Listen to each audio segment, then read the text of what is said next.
Good evening, all. So today, thank you for joining the live first. Today with us, we have Dr. Ramalingam from the SRM Global to address us on the right food at the right time, and which is very, very important for today's world, with all of us being busy with our day-to-day life and work life.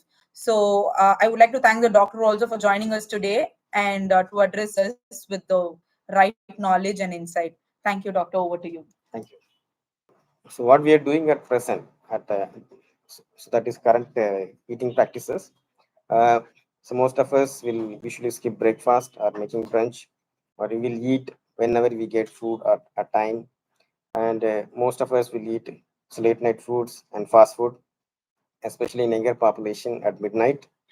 And almost all will have junk food most of the time. Uh, the the good examples for the junk food are chips and chocolate, a pizza, burger, hot dog, cake, cookies, and French fries. The advantage of the junk food is it is easily available everywhere, and it's too convenient and it's very tasty, and it's heavily promoted by the famous film stars and famous cricketers. The problem is it is very high in salt, sugar, fat, and has high calorie, and it has little or no nutrition. But so what? It is just food, and it is not a poison. And why to discuss all these things? And also, in recent times, there is a talk on a balanced diet, healthy food, healthy life. Why to discuss all these things, and what is the need for that? The need is there because if we see this data, so first see the diabetes data. So India has become the diabetes capital of the world. So nearly 10 crore Indian are diabetics, and nearly one fourth of the world diabetes population are in India. And if you see the map, so especially Tamil Nadu and Kerala has the highest prevalence of diabetics in India. Almost 10% of our population is diabetic. So this is because of a recent change in the diet and the lifestyle. When come to the heart disease, the prevalence of heart disease, if you see in rural areas, it is up to 7.4%, and in urban areas, it is up to 13.2%. And it is the leading cause of death in the country. And if you see the map here, again, Tamil Nadu and the Kerala has the highest prevalence of heart disease and death. Then come to the liver disease, especially the fatty liver disease. The prevalence of fatty liver disease, so worldwide, it's nearly 25%. However, in India, it is around 40%. It is more. And also with the high risk population, especially in diabetes and hypertensive patient, it's almost 60%. That is, almost 60% of the diabetes population has some form of the liver disease. And in growing population, especially in school going children, nearly it is 35%. Almost every third child is having some fatty liver disease. So these all the this liver disease, heart disease, and this so diabetes, all because of there is a change in eating pattern and the lifestyle pattern. The most affected system is the digestive system. The digestive system starts from the mouth and it goes to the esophagus, stomach, liver, and the small intestine, large intestine comes to the anus. The most encountered problem in our almost everyone life is acid reflux, that we will say gastroesophageal reflux disease. It is in this picture you can see this the long tube is the esophagus and this is the stomach and this is the magnified 40 here. It is the reflex of gastric contents into the esophagus that cause symptoms. So generally, when we eat, once it crosses the esophagus and goes into the stomach, it won't reflect back.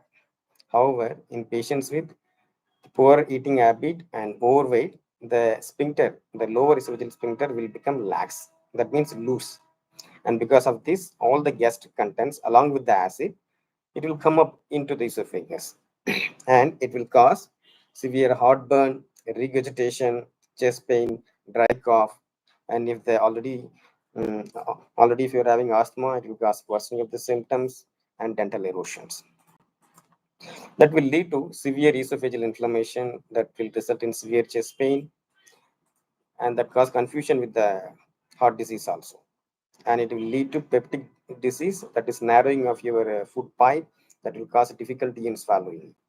And next is Barrett esophagus, that is a pre-malignant condition. So that will lead to cancer of the esophagus.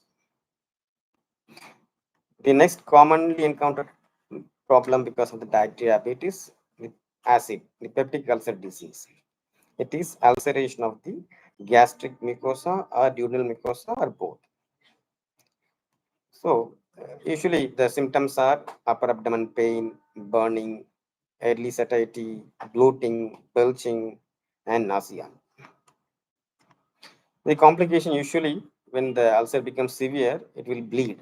The bleed will usually present as either blood vomiting or the black tar stool. And if the stomach closes or become narrow, it will cause persistent vomiting that we will call gastric outlet obstruction. And rarely it will cause the bowel perforation or cancer. Next common income GI problem is irritable bowel syndrome. Almost nearly one third of our population has irritable bowel syndrome. They usually present with loose stools, constipation, or both, and they will have severe abdomen pain, bloating, increased flatus, or increased gastrocolic reflux. That means as soon as we eat, we need to go for the toilet. So the complication of the IBS, first of all, we all will fear. So there is something wrong with my gut. So that will lead to poor quality of life, increase absenteeism from school or work, and it lead to anxiety or depression. Next common problem is liver disease, fatty liver.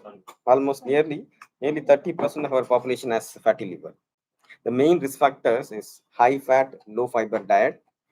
Second is the sedentary lifestyle, and along with the hypertension, diabetes, high cholesterol, and overweight. So if you see this picture, the first one, the red color is the normal liver. And the liver is normal along with the high fat diet and the other comorbidities like so diabetes, obesity, that will lead to accumulation of fat in the liver, that is non-alcoholic fatty liver. Just will keep as just fatty liver.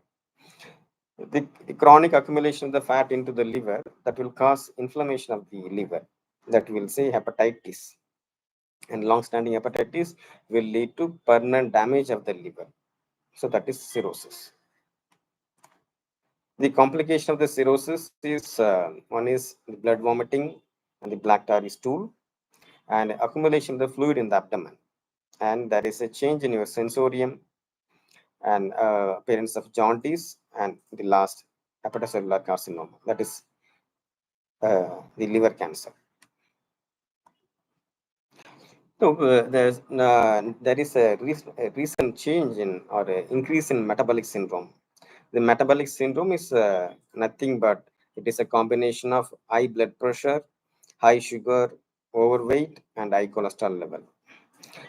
Usually, this will lead to the development of heart attack, stroke, kidney disease, and liver disease. So, all the problem because of our diet and our sedentary lifestyle.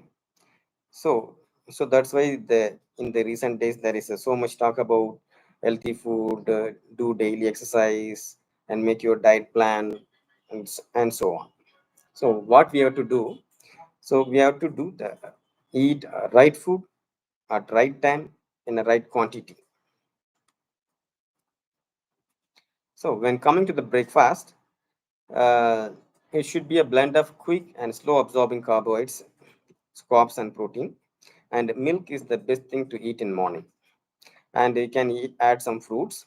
Our traditional breakfast, the whole grains, oats, makes excellent food choice for the breakfast. The timing is very important, and the breakfast should be like this. Nearly one third is this slide is visible now.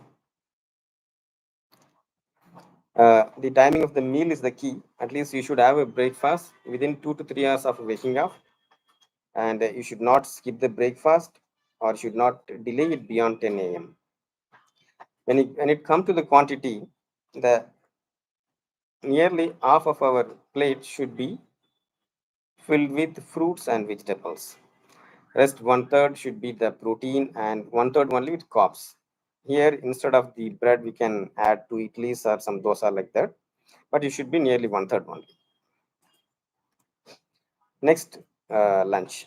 So our metabolism is highest during the afternoon. So you should have a lot of vegetables and proteins and eat more curd and whole wheat, bajra, ragi like that.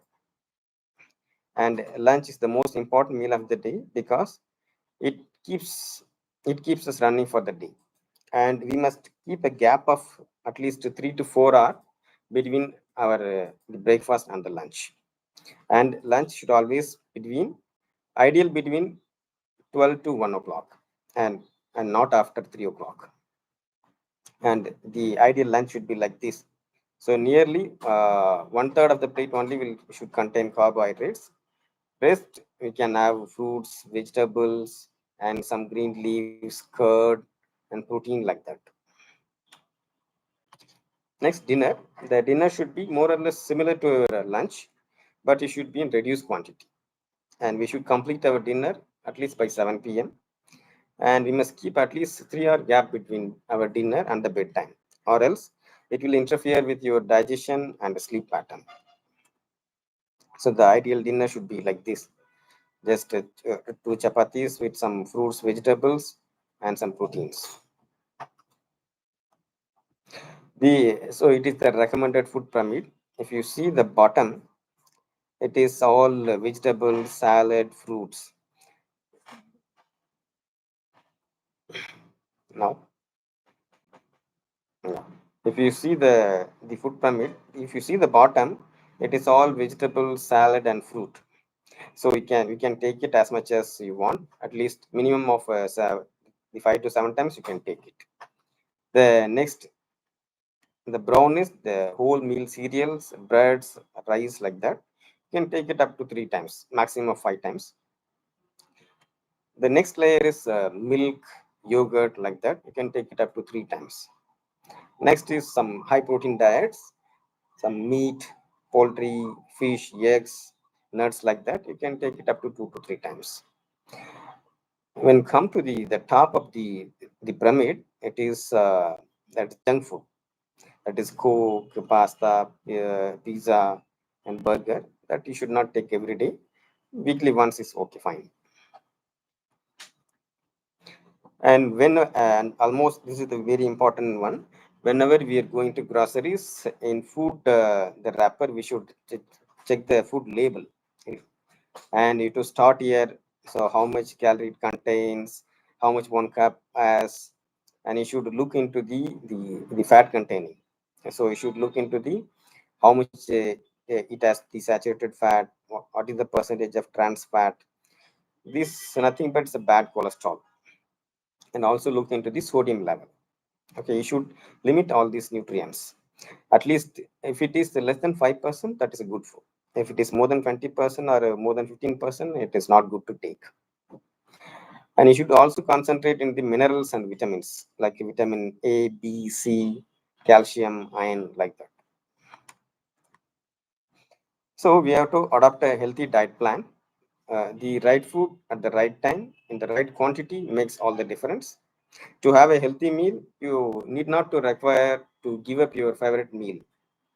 You can change the serving size or time just like that. So let's try and adapt a healthy dietary practice. So recently, the government of India has launched a campaign in 2018. It is Eat Right India. So it aims to create a consumer awareness about eating safe and nutritious food.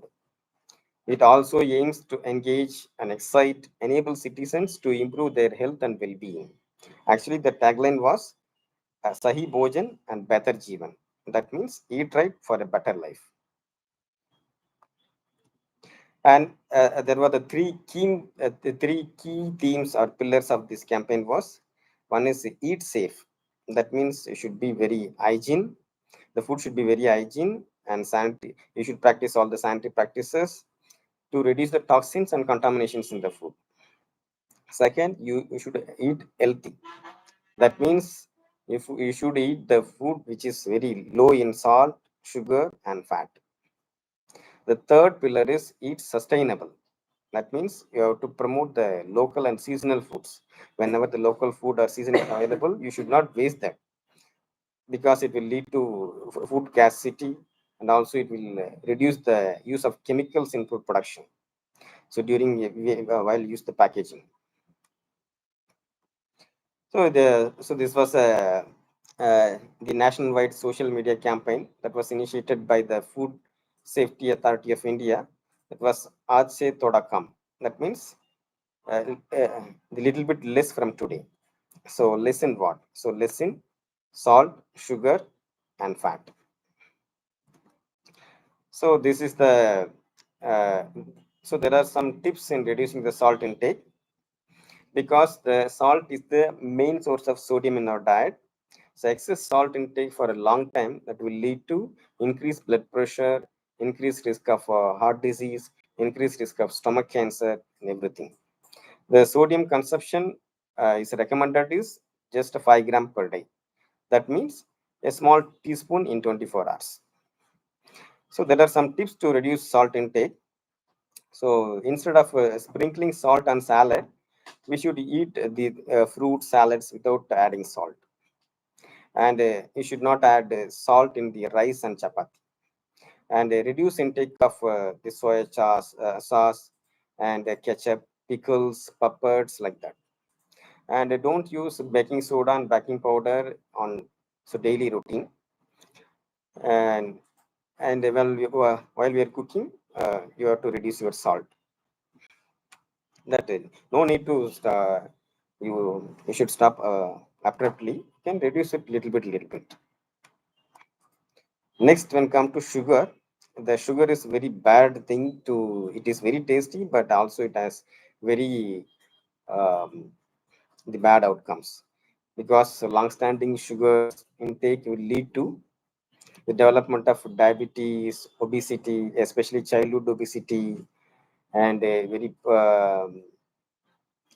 waste calories. That is waste calories. We should not use it. That will lead to just overweight, and that will lead to either the development of high blood sugar and high blood pressure, like that.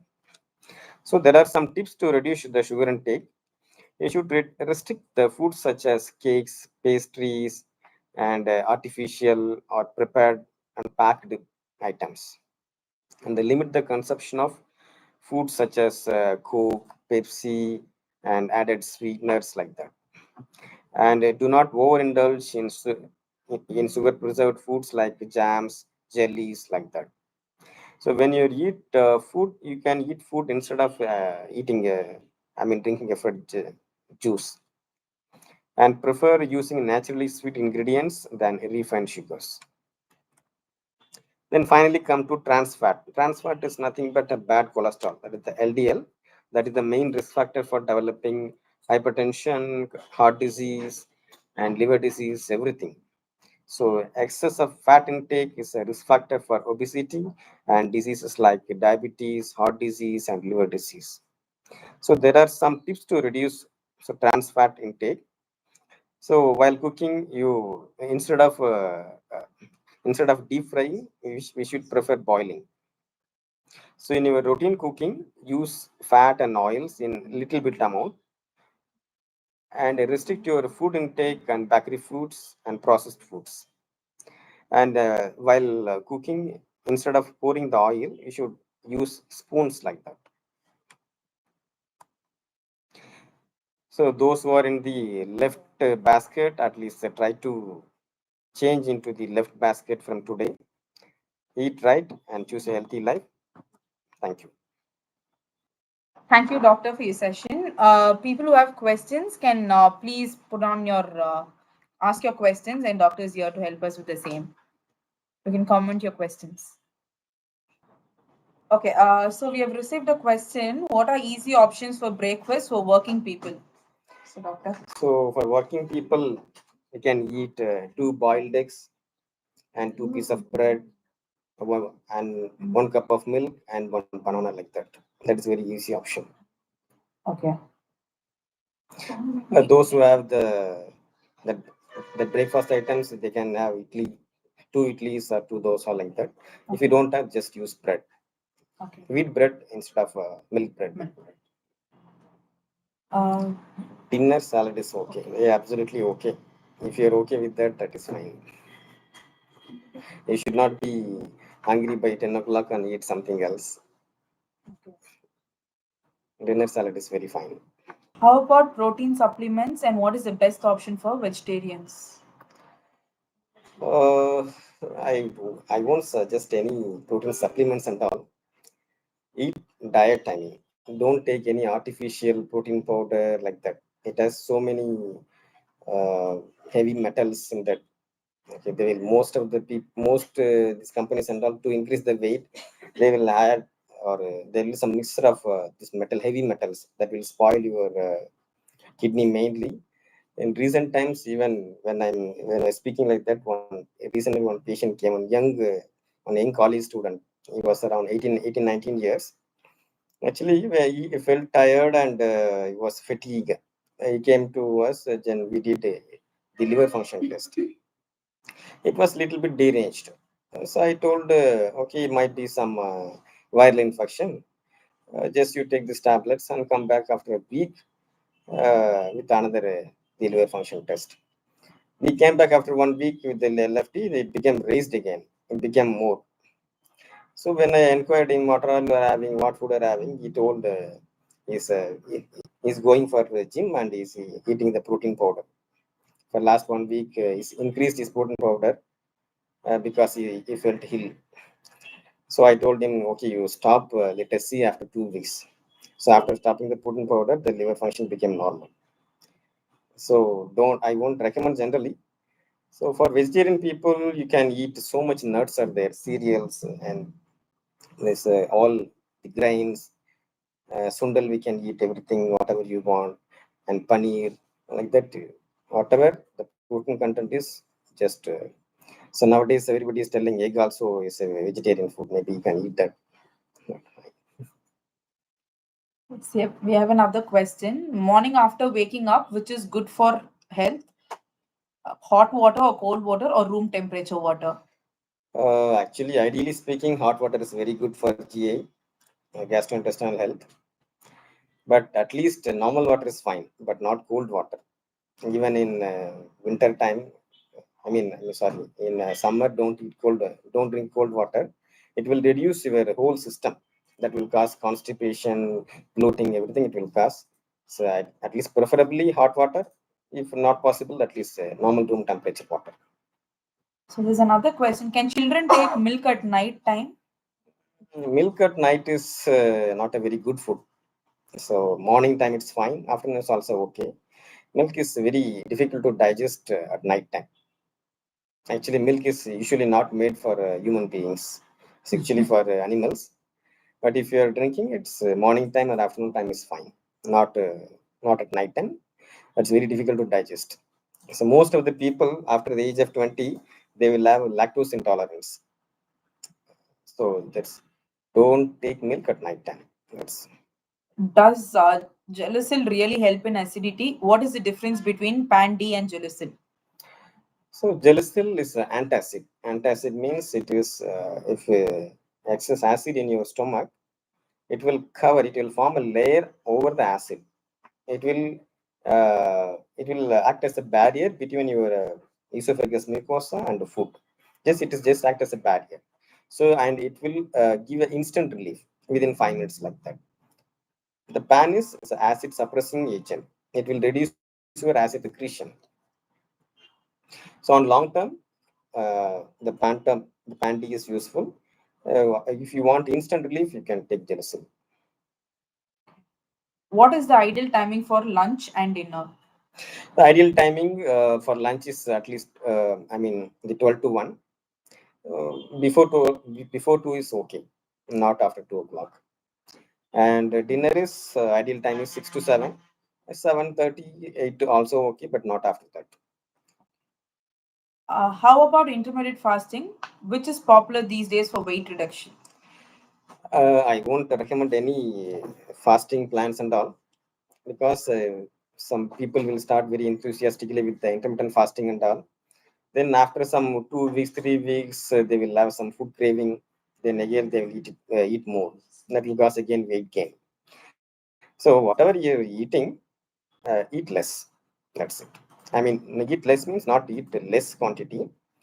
Uh, the food in your plate, if you're taking a food in your plate, the half should be vegetables and fruits. Rest one third only your carbohydrates. Rest one third you can add some egg or some protein like that. Common symptoms with digestive disease. Common symptoms: heartburn, regurgitation, some chest pain, non-cardiac chest pain, upper abdominal pain, bloating. As soon as you feel you're very discomfort, and as soon as you eat, you need to go for toilet. That's we call the increased gastrocolic reflux. So, and increased stool frequency. The ideal stool frequency is minimum of 1 to 3. Up to 3 is acceptable, but more than, if you're passing stool per day, that is not a good gut. Okay. How to avoid bloating and bad fat? Bloating, one is because of smoking. The first most common reason is smoking in males, and fast eating. That's the second thing. The another is the maldigestion. That is difficult to digestion. If you have any problem in digesting some food, you will have bloating. Or if you have reduced motility or constipation, you will have bloating. Or if you have irritable bowel syndrome, you will have bloating. So we have another question. How can I reduce acid reflux or heartburn naturally? Naturally, you should eat on time first thing, and don't do so much fasting, and don't give more than 12 hours gap between the food, and you should be stress free. And nowadays, the and good sleep and daily exercise usually. There's another. How to differentiate pain due to gas and chest pain related to heart? It is sometimes very difficult for us also. It's difficult actually, but if you, because due to gas, it will you will have other symptoms also, like heartburn, regurgitation, increased belching, or upper abdominal discomfort. Everything will have. And chest pain, generally you will have some other risk factors, like some middle age, more than 40 years. You will have so diabetes and family history of heart problem, and you will have the pain, severe pain that will radiate your back and your left arm. So generally, the gas, the pain due to gas, you won't go to back and this one harm and all. Okay. How often red meat can be taken for a mid-aged person? Red meat actually not recommended. Actually, there's a bad fat, red meat. So occasionally, once a week, maybe you can take it. Ideally, it is not recommended as a protein option. Mutton and red meat are not good options in non-veg diet. So I think we are done with questions. No more questions. Thank you, doctor. Thank you for this session. It was very informative, and I think most of it had benefited from this. Thank you so much, and for taking out your time, coming all the way, and educating us with various factors. Thank you. One more question. I think there's a last question we will attend to. Why am I getting food poisoning while I ate milk foods? Probably. So yes, actually, that is not food poisoning. That is intolerance. So generally, the food is, I mean, milk is digested by the lactase enzyme. Most of the people, more than 20 years, they will have the lactase deficiency, that enzyme deficiency that will lead to bloating, diarrhea, pain. Some people will lose their weight. It all, that is not poisoning, that is intolerance. Done. Thank you, team, for joining us again. We look forward to many more sessions of these kind. I think they're not wanting the session to end. There's another question as to how can I improve my digestive health through diet and lifestyle changes? That's what we spoke for last half an hour. um, Digestive health. So eat on time, avoid late night meals, sleep well, and eat more fruits and vegetables. Drink more water, at least minimum 3 liters per day. Do daily at least minimum of 30 to 45 minutes of exercise. That will be good. I think this last question is very interesting. What do you suggest, veg food or non-veg food, to be healthy? So that is up to you. Whether you whatever you like, you can eat it. There is no difference between veg and non-veg diet. Even vegetarian will getting heart attack. Non-veg are not getting. That is not depends upon food choice. That is up to you. I think thank you, team, and thank you, doctor.